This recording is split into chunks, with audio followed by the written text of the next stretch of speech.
श्री गोपाळ कृष्ण भगवान की जय. लीळा नंबर 290. दाविडासह 22 शिक्षापण.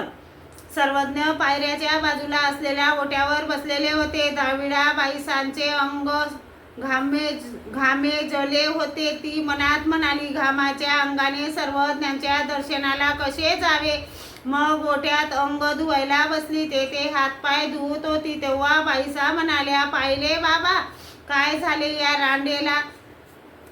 बगलेपर्यंत बाया वरती करून हात पाय धुवत आहे. सर्व लोक पाहत आहेत.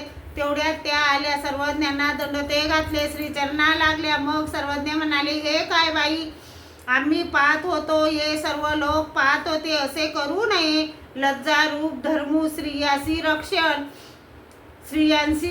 तुम्ही आपली मांडी सुद्धा दुसऱ्या पुरुषाला दिसू देऊ नये, अशी सर्वज्ञांनी शिकवण दिली. श्री गोपाळ कृष्ण भगवान.